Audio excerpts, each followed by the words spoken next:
What's up guys, Mike here from Swood and Mike G, and in today's video I'm showing off a Dark Prince 3 Musketeer deck that I've been working with the last week or so. So I've actually been getting quite a few 12 wins and Grand Challenges with this list, and I'm actually really happy with it. So I actually went 12-1 this last Grand Challenge, playing against Goblin from Iran for my last 12-win game. It was actually really close. He somehow doesn't have 20 wins. I am kind of stunned by that one. But let's just jump right into some of these games. I'm not going to go over the loss because I'm insecure and I don't think my eco could handle it.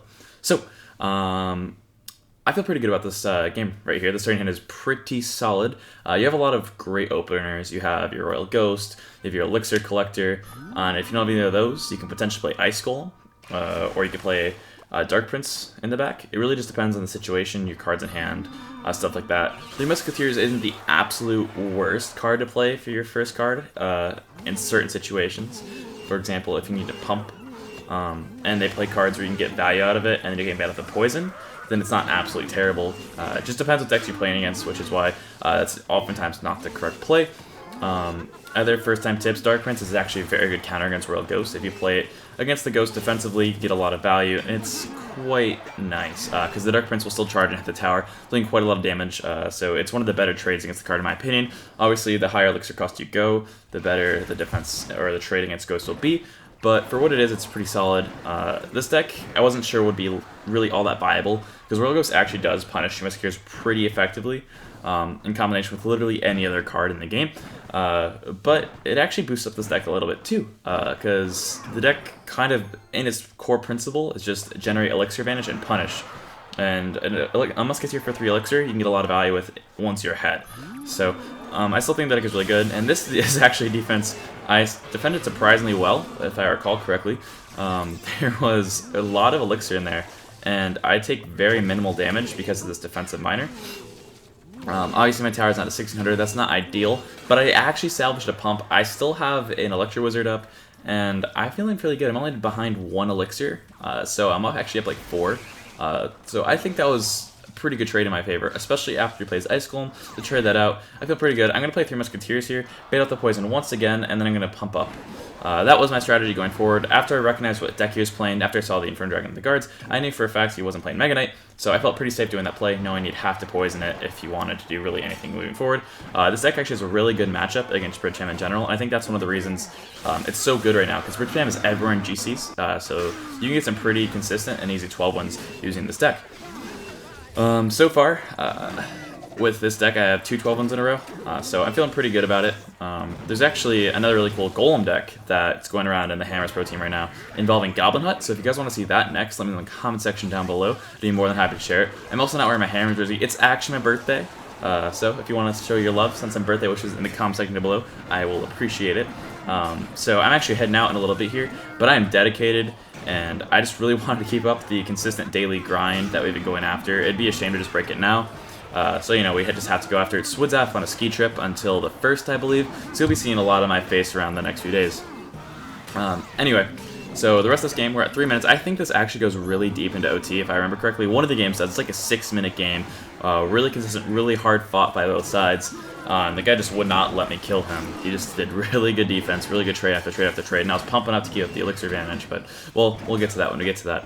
Actually, no, this was definitely this game. So, as you can tell right now, I'm up a lot of elixir. I'm up like 6 and 3 pumps, so the fact I don't win right here is disgusting. This guy just plays really great defense. That's the thing about this deck. The Bridgeham deck, it plays really defensively sound cards that are also really strong offensively, so it can get a lot of good trades consistently, both in and out on offense and defense, so I actually think it's really good for that. Like right here, this is just not where I want to be. That Royal Ghost gets an insane amount of value, picking off the Electro Wizard, getting some damage off that Musketeer, but slowly and surely I'm chipping down his tower, getting in lots of little damage in there.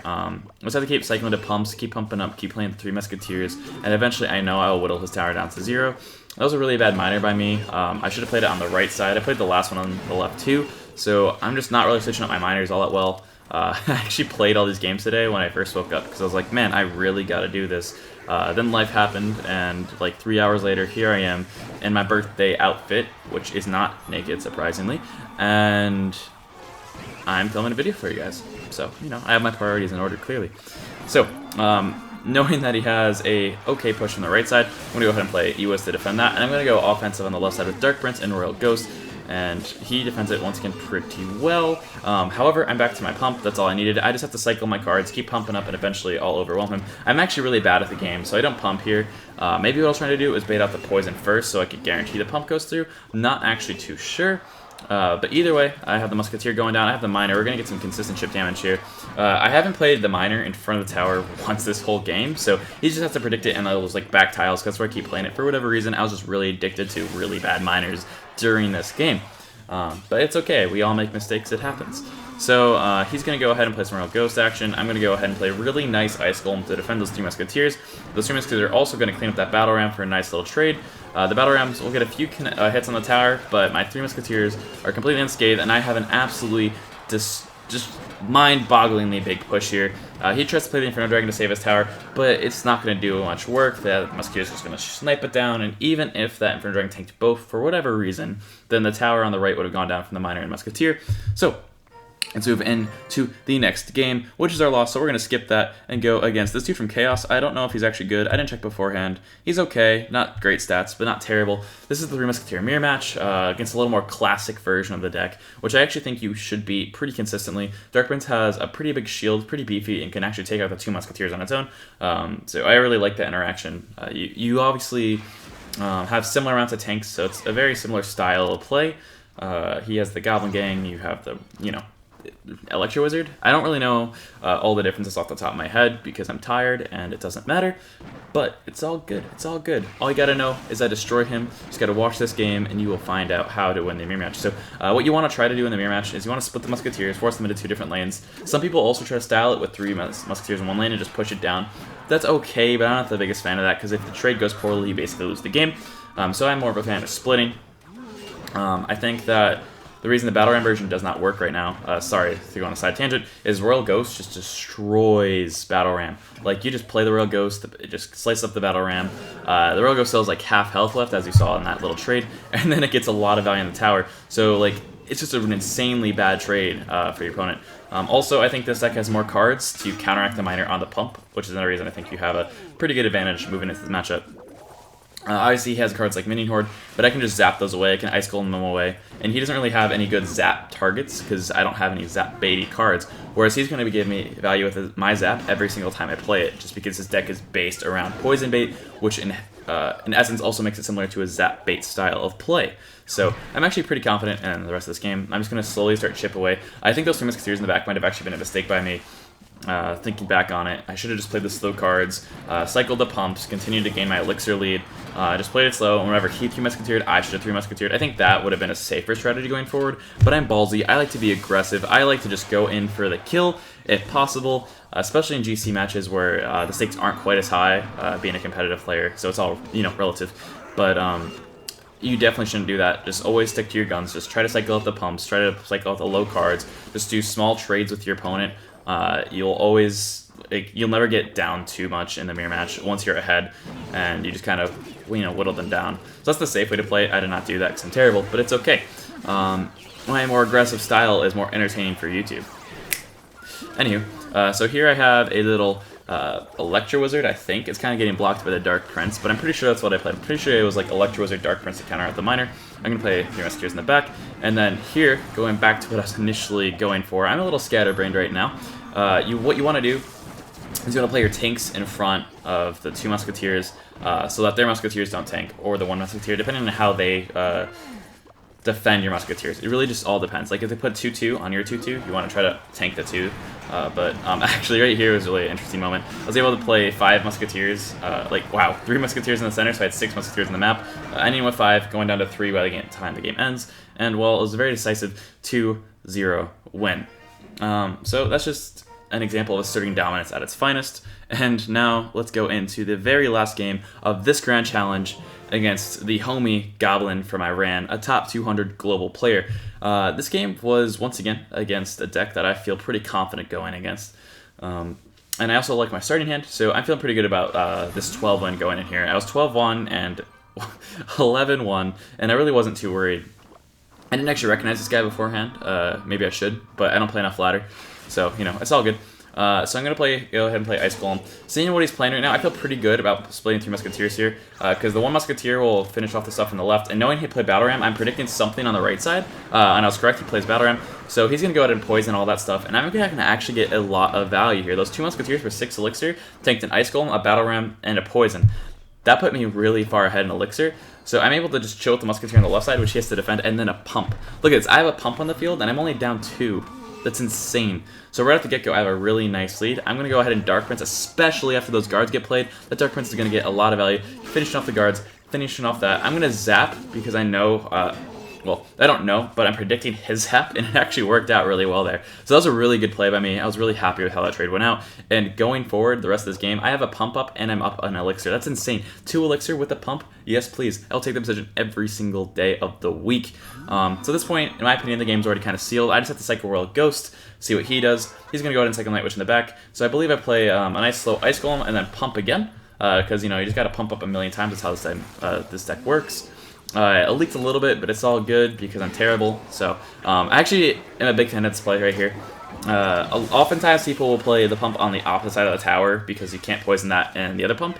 But knowing that having the King Tower activated in this specific matchup against Bridge Spam is really important, I figured, hey, let's put it on the healthier tower. Maybe he'll just poison the tower and the pump. But if he goes ballsy, if he wants to get the second pump, he can activate the King Tower. I'm okay with that trade. I'm only losing 2 Elixir to activate the King Tower. Every single day, I will take that trade. So I was really happy with how that played out. That Royal Ghost could have been better on me.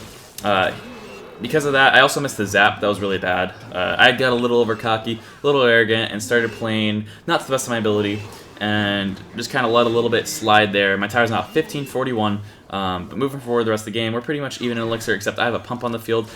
He's up in a little bit of tower damage, so I'm actually technically behind, but it's okay. We're playing 3 Musketeers. We can make this work. So I'm going to put 3 Musketeers in the back, see if he has Mega Knight. I don't think he does. I see the Inferno Dragon, and now I know he doesn't. I feel really good about the rest of this game. So I'm going to go ahead on the right side with a nice push with Dark Prince, Musketeer, and Royal Ghost. I actually think this is a really strong push just because Dark Prince gets a lot of value on its own. It trades really well with a lot of cards. Royal Ghost trades really well with a lot of cards. And then Musketeer for 3 Elixir trades really well with a lot of cards. So you have a really offensively and defensively packed combination on the left side. Over here, I'm just going to use Royal Ghost to defend the Battle Ram, and obviously I'm going to take up a nice little push on the right side. I make the game a little closer than I want, but look at that. That second tower came in clutch. The Barber over there would have gotten an extra hit against my tower. Had not been for that King Tower. That could have been the difference between game or not, because that's just 2 poisons instead of 3. Because poison, zap, I don't believe would have done it. Yes, it would have, I'm bad. But poison, zap wouldn't have done it.